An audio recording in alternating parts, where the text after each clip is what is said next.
السلام عليكم ورحمة الله وبركاته. كسو دوادا aqoonsan online academy waxaan idin kusoo gudbinayaa halkan xalqad kale oo kamid ah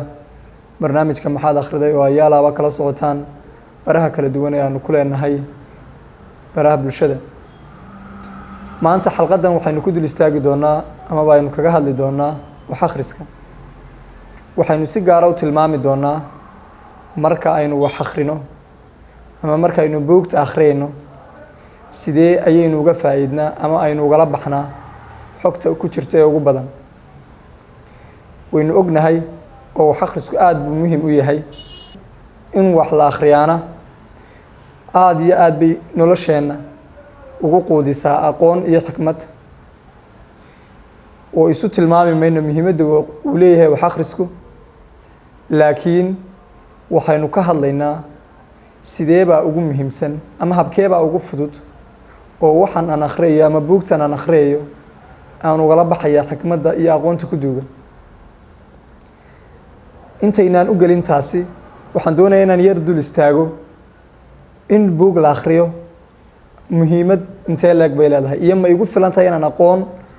ama meel gaara inaan aqoon fiican ka gaadho ama aan si fiican wax uga barto anigoo kaliya adeegsanaya buug. su-aasha waxaan doonaynaa inaynu kaga jawaabno oo aynu daliilo ugu soo qaadanno madaxweyne ka mid ah madaxweynayaasha Mareykanka oo la oran jiray Abraham Lincoln oo markii uu yaraa chance u helay inuu in yar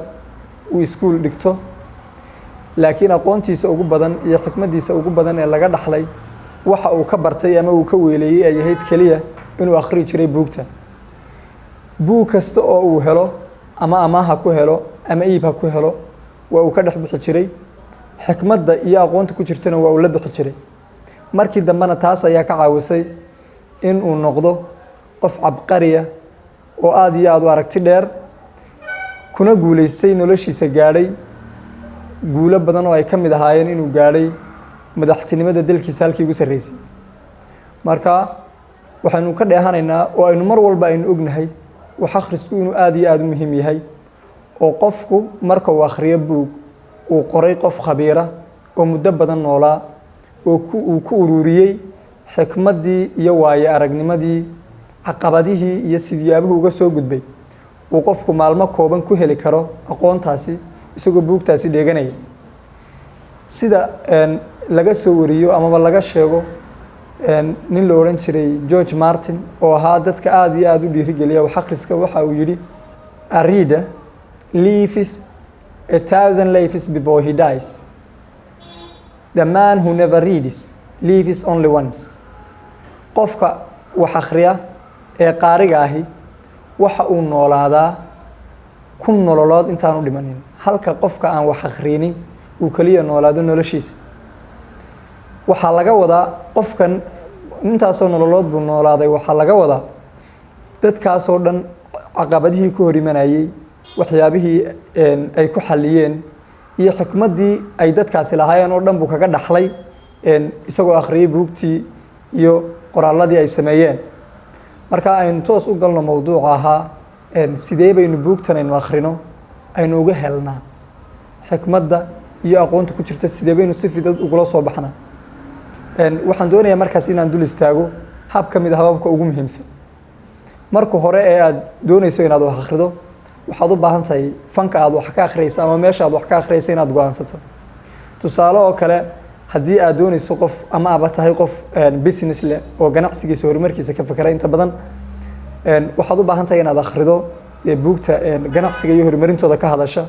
ee ku sameynaysa ma garanaysa dhiirigelinta iyo aad kaga dayanayso xikmado iyo aad aqoon ka helayso aad dabaqi karayso hadhowto ka caawinaysa inaad horumar ka gaadho businesskaaga ama ganacsigaaga. tusaale oo kale haddaan anigu u soo qaato taxanaha buugta ee aan doonaya inaan akhriyo, number 1 oo kale waxaa igu jira trade off, number 2 waxaa igu jira personal MBA. markaad intaasi aad xasiliso waxaad u baahan tahay inaad samayso schedule oo aad jadwal samaysato intaad akhriyayso. tusaale oo kale bishii baan doonaya inaan hal buug akhriyo ama toddobaadkii baan doonaya inaan hal buug akhriyo, aad waqtiyeyso oo aad go'aan ka gaadho waqtigii aad akhri lahayd. marka saddexaadna buuggii markaad akhriyayso aad soo qaadato qalinka loo yaqaan highlighter oo imika halkan inoo yaal waa qalinka noocan oo kale oo buuggii markaad akhriyayso waad meeshii muhiimka ahayd ee aad doonaysay inaad aad aragtay inay ku anfacayso baad ku calaamadsanaysaa oo aad marinaysaa aad highlighterka marinaysaa hadhowto markaad buuggii qaybtii aad uga baahnayd aad akhrido ee aad sidaas ku dhamayso waxaad u baahanaysaa inaad soo qaadato your own notebook buuggaagii gacanta ee aad kula wareegaysay aqoonta waayo aqoonta markaad qorto wixii aad doonaysay adigu aad kelmadahaaga ku qorto